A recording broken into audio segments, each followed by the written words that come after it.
మంగ్లీ చుట్టూ వివాదాలు ముసురుకుంటున్నాయి. ఒక్కదాని తర్వాత మరొకటి ఆమెను చుట్టుముడుతున్నాయి. మొన్న పాటల వివాదం, నిన్న డ్రగ్స్ వ్యవహారం, తాజాగా పెట్టుబడుల కేసు వెంటాడుతున్నాయి. 10 కోట్ల రూపాయల మోసం చేసినట్టు ఆమెపై పంజాగుట్ట పోలీస్ స్టేషన్లో కేసు నమోదైంది. నాణెం ఒక్కటే, పార్శ్వాలు 2. దీన్ని కొందరు ఒక కోణంలో చూస్తే ఇంకొందరు మరో కోణంలో చూస్తూ ఉంటారు. సృజనాత్మక రంగాల్లో భాగమైన సినిమాలు, పాటల విషయంలోనూ ఇదే జరుగుతూ ఉంటుంది. బర్త్డే పార్టీల్లో డ్రగ్స్ వ్యవహారం దుమారం రేపింది. భక్తి పేరుతో దేవుళ్ల పాటలను అపహాస్యం చేస్తున్నారని విమర్శలొచ్చాయి. తాజాగా మంగ్లీతో పాటు మరో 4గురిపై పంజాగుట్ట పోలీస్ స్టేషన్లో కేసు నమోదైంది. ఈ ఘటన ఆలస్యంగా వెలుగులోకి వచ్చింది. అధిక లాభాల మైక్రో ఫైనాన్స్ పేరుతో 10 కోట్లు మోసం చేసినట్టు ఒక న్యాయవాది ఫిర్యాదు చేశారు. మంగ్లీతో పాటు ఆమె సోదరుడు మరో 3గురిపై పోలీసులు కేసు నమోదు చేశారు.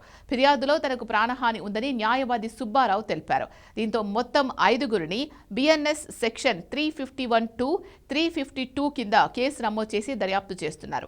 మైక్రో ఫైనాన్స్ పథకాలలో పెట్టుబడులు పెట్టిస్తామని నమ్మించి రమావత్ మధుపాల్ అలియాస్ భరత్ చౌహాన్, శైలజ చౌహాన్, మంగ్లీ సోదరుడు శివ, మంగ్లీ కలిసి సుమారు 9.5 నుంచి 10 కోట్ల వరకు సేకరించినట్టు ఆరోపణలున్నాయి.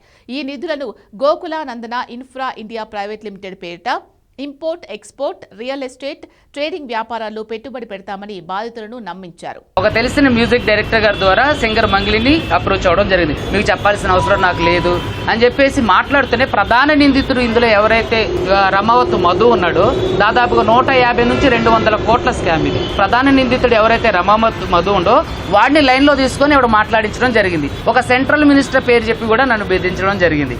తర్వాత ఈ సింగర్ మంగ్లీ, తర్వాత రమావత్ మధు, పాల్దియ భరత్ చౌహాన్, పాల్దియ శైలజ చౌహాన్, తర్వాత సింగర్ మంగ్లీ తమ్ముడు ఎవరైతే ఉన్నాడో శివ, అతని మీద కూడా కేసు ఫైల్ చేయడం జరిగింది కోర్టులో. అదేవిధంగా సివిల్ సూట్లు కూడా ఫైల్ చేయడం జరుగుతుంది. ఈ నేపథ్యంలోనే హేమకాంత్ రెడ్డి, మధుసూదన్ రెడ్డి, తిరుమల్ తదితరులు భారీ మొత్తంలో పెట్టుబడులు పెట్టి మోసపోయినట్టు తెలుస్తోంది.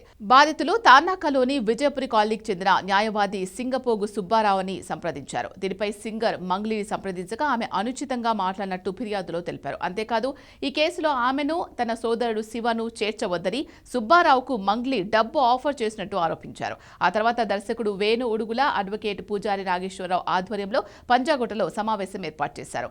మంగ్లీ, వేణు, పూజారి నాగేశ్వరరావు, సంగీత దర్శకుడు సురేష్ బొబ్బిలి తదితరులు కేసు వేయవద్దని, అలాగే మీడియాలో ఉన్న వీడియోలు తొలగించాలని ఒత్తిడి తెచ్చినట్లు ఫిర్యాదులో వెల్లడించారు. ఈ సమావేశం ముగిసే సమయంలో వేణు ఉడుగుల బెదిరించగా మంగ్లీ అసభ్య పదజాలంతో దూషించి హత్య చేస్తామని బెదిరించినట్టు సుబ్బారావు ఆరోపించారు. అదేవిధంగా రమావత్ మధు, శివ ఫోన్ చేసి బెదిరించినట్టు తెలిపారు. దీంతో తనకు ప్రాణహాని ఉందని సుబ్బారావు పోలీసులను ఆశ్రయించగా బిఎన్ఎస్ సెక్షన్ 351(2), 352 కింద కేసు నమోదు చేసి దర్యాప్తు కొనసాగిస్తున్నారు.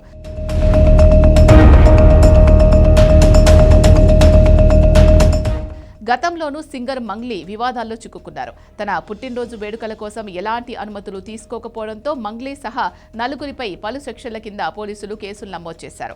ఆమె బర్త్డే సందర్భంగా చేవెళ్ల శివారు ఈర్లపల్లి వద్ద త్రిపుర రిసార్ట్లో సెలబ్రేషన్స్ నిర్వహించారు. ఈ వేడుకలకు సుమారు 50 మంది వరకు మంగ్లీ కుటుంబ సభ్యులు, స్నేహితులు హాజరయ్యారు.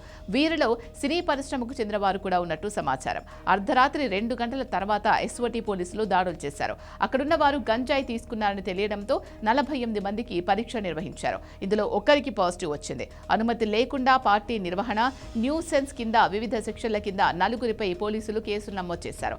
ఇందులో సింగర్ మంగ్లీ, పార్టీ నిర్వాహకుడు, రిసార్ట్ నిర్వాహకుడితో పాటు గంజాయి టెస్ట్లో పాజిటివ్ వచ్చిన వ్యక్తి ఉన్నారు.